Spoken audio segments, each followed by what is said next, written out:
Development in the Middle East and Central Asia focuses on the impact of energy on the political, economic, social, and cultural dynamics of the region.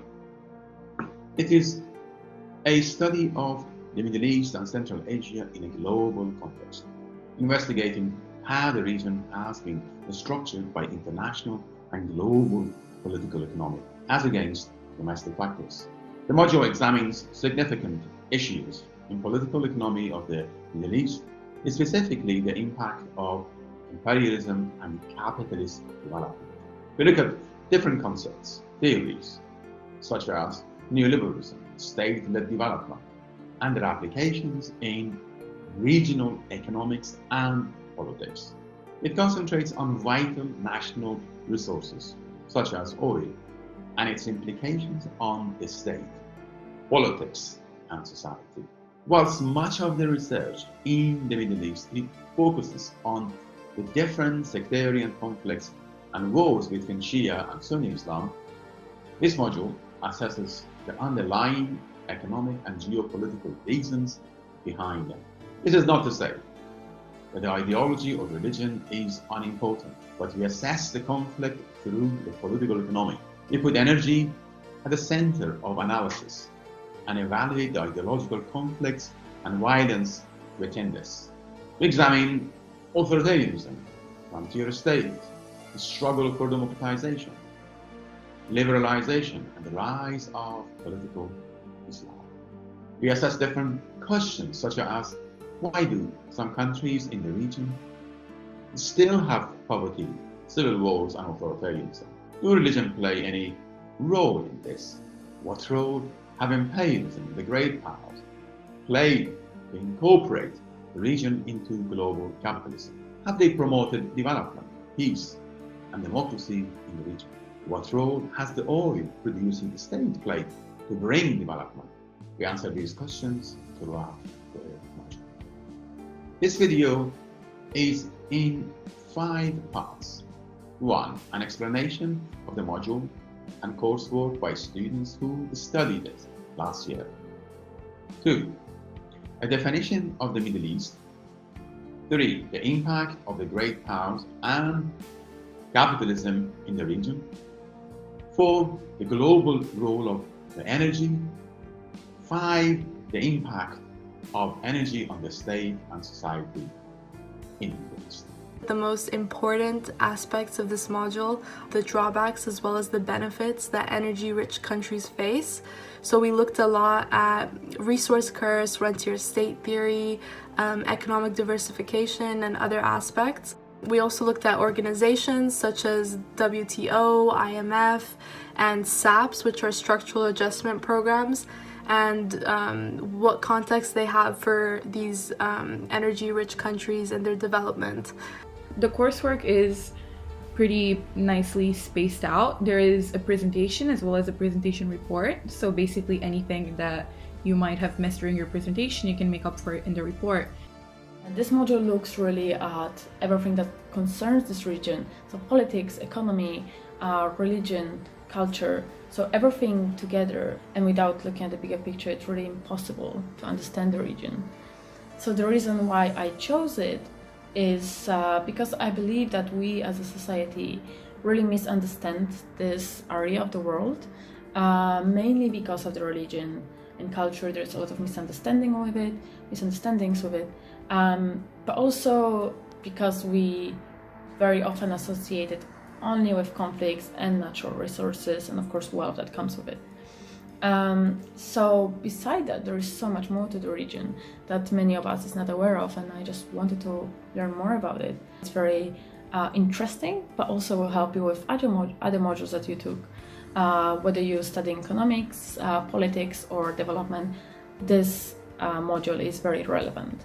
And I also believe it's really great for your future employability, because it will widen your horizons and will help you look at the world through a different lens. And because we live in such a diverse world, employers are definitely looking for someone with a truly global outlook.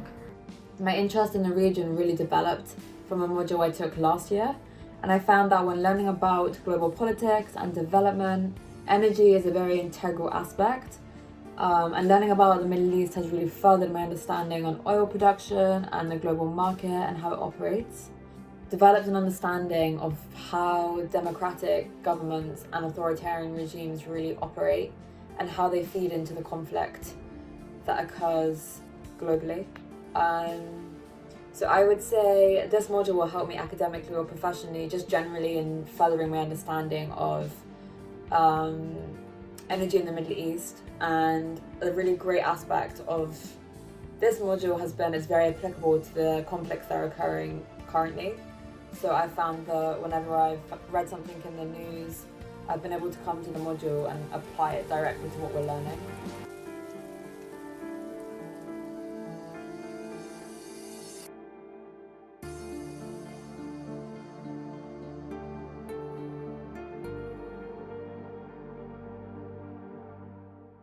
The Middle East is perhaps the most dynamic yet misunderstood region in the world.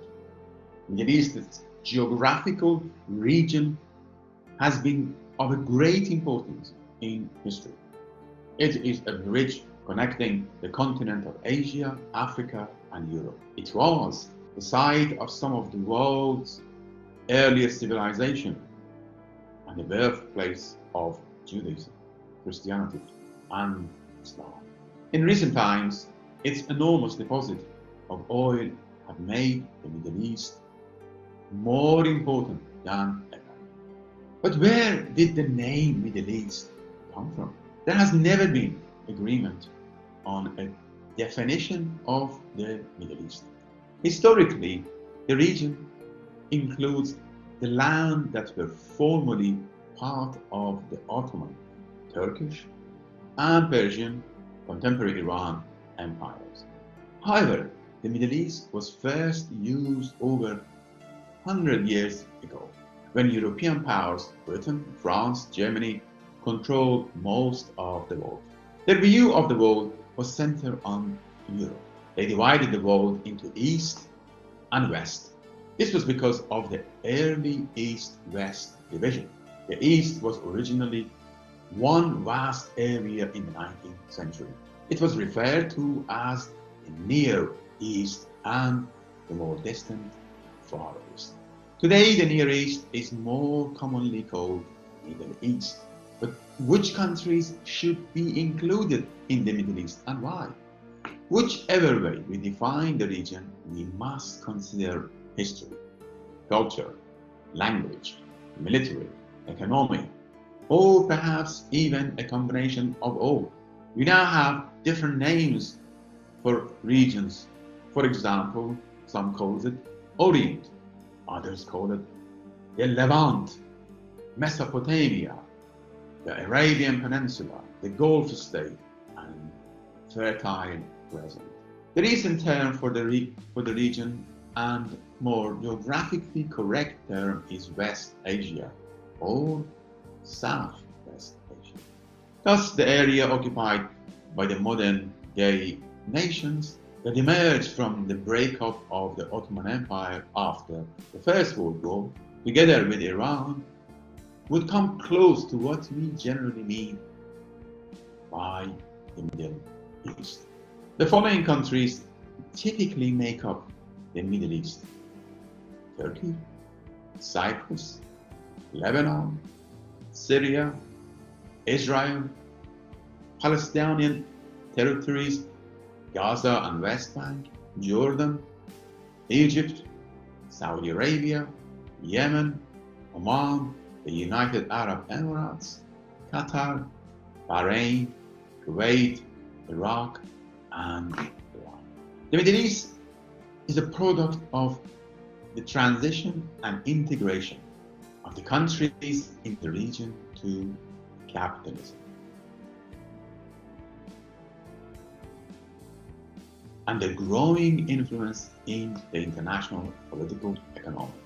Their development is associated with the influence of colonial, post-colonial economic imperialism, especially since the discovery of oil in Iran in 1908 and subsequently elsewhere in the Gulf region. Capitalism developed in Western Europe and soon spread around the world, including the Middle East. This began with trading, identifying markets, and later investment in different areas of the economy. The growing importance of energy since 1900 attracted various multinational companies and their states to compete and invest in and around the region.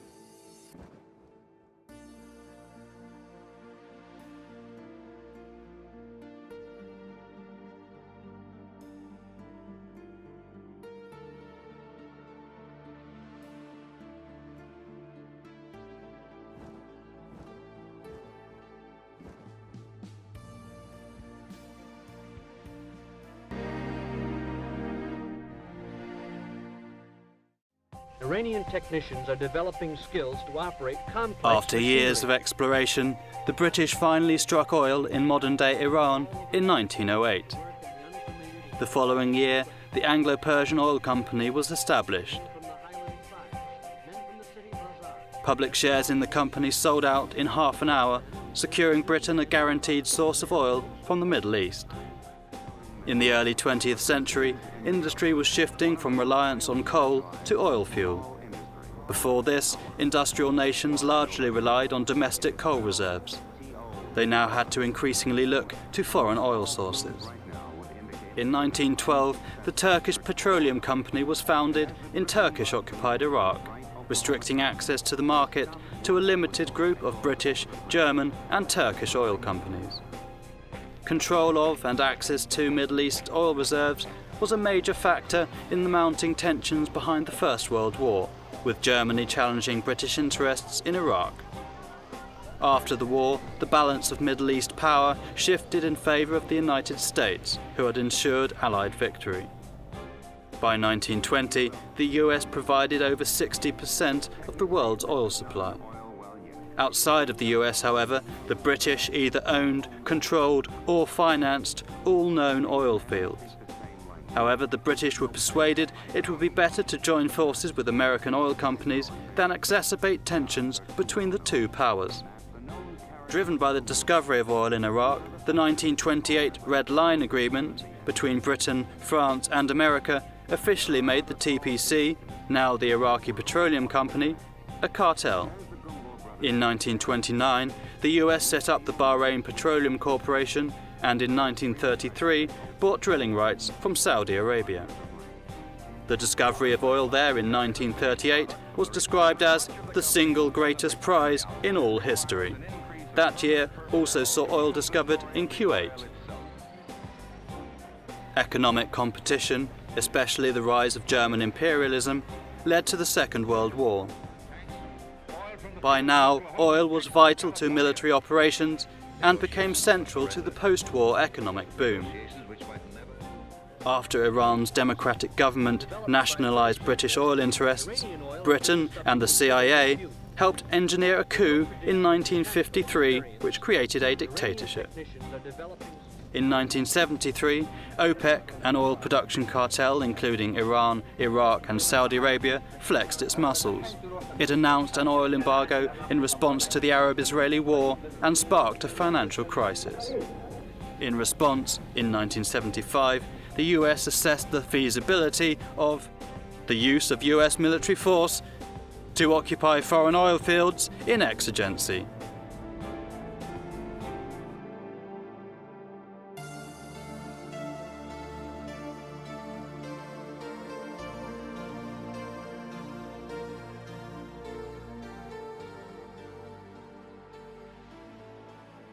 As I mentioned earlier, the significance of energy in the world economy has been vital since the World War I. The role of energy in the world economy had become critical with the emergence of China and India as two most important developing nations. Hence, having access to energy is so vital for the states, especially the great powers, who wish to have hegemony in the world. Not surprisingly, the United States produce the most oil in the world at the present time, which is around 16 million barrel of oil per day on average. Saudi Arabia and Russia followed as the second and third largest producers, and also rank as the top two countries with highest oil export. Many of the top oil producing countries belong to Organization of the Petroleum Exporting Countries, also known as OPEC. The group was founded in 1960s by 5 original members: Iran, Iraq, Kuwait, Saudi Arabia, and Venezuela. As of 2019, 14 nations belong to OPEC, and the organization holds powerful influence on the price of oil, with some 39% of the total global share of crude oil production coming from OPEC. The Middle East is the largest exporter of oil in the world, at approximately 14 million barrels per day in 2020. The Asia-Pacific region exports the second largest amount of oil, though roughly half as much as the Middle East. About 1/3 of global oil production comes from the Middle East. Saudi Arabia alone accounts for more than 10%, with Iran, Iraq, and the United Arab Emirates holding between 4 to 5% share of global crude oil production. Outside the Middle East, the US and Russia are the leading exporting countries, with more than 7 million barrels per day. Figures are for 2020. China is not entirely without it, but it continues to be dependent on imported oil, especially from the Middle East. Similarly, India is an emerging power whose consumption of oil, according to the Energy Information Administration, reached over 3 million barrels per day. This is before COVID-19. India was the 4th largest consumer and the 6th largest net importer of oil in the world, importing nearly 2.1 million barrels a day, or about 70% of its oil needs. Any substitute for petroleum has yet to be identified, and oil is expected to continue to play a crucial role for the foreseeable future. With the emergence of a new economic power such as China and India, alongside the United States, Europe and Japan, the demand appears to be relatively strong for now. The Middle Eastern countries' transformation were due to impact of Western imperialism and capitalism since the 20th century. This did not necessarily lead to erosion of pre-capitalist economic and social relations, as the case of the monarchy in various Middle Eastern countries and Islamic Republic of Iran demonstrates. We have development alongside of traditional, cultural and religious influence in politics. In the first half of the 20th century, the UK, France dominated the Middle East, while later, and especially with the end of the Cold War, the US has become the undisputed superpower. In this role, it has relied on allies in the region, including Israel, Saudi Arabia, Turkey, and until 1979, Iraq. In the Middle East, development has been concentrated around the oil industry, while the impact of energy was slight before 1970s. It has grown as the world production of oil had increased tenfold. The Middle East had benefited handsomely with growing income from oil. The impact of energy accelerated the income, paved the way for the economic integration of the Middle East into global system. It has enhanced the geopolitical importance of the Middle East, making it a center of attention for the great powers. By 1980s, the Middle East has become the world's fastest growing region in the world. That is to say, by 1980s, oil was the critical factor in most of Persian Gulf states' economics. These countries have transformed from agricultural to rentier economics. These states earned a substantial part of their revenues from the energy that can be classified as rent. Frontier states relies on allocation and redistribution, and hence developing different political dynamics than the other states. The oil-rich countries such as Oman, Saudi Arabia, Qatar, UAE, Bahrain, Kuwait, and Iran have experienced a considerable growth of the oil revenue. As a result, the GDP of these states have been increasing dramatically, reaching a peak in the 1980s. Moreover, along with the GDP, government's expenditure has been growing so fast. They witnessed massive public investment in infrastructure, health, education, airlines, media, and including investment abroad.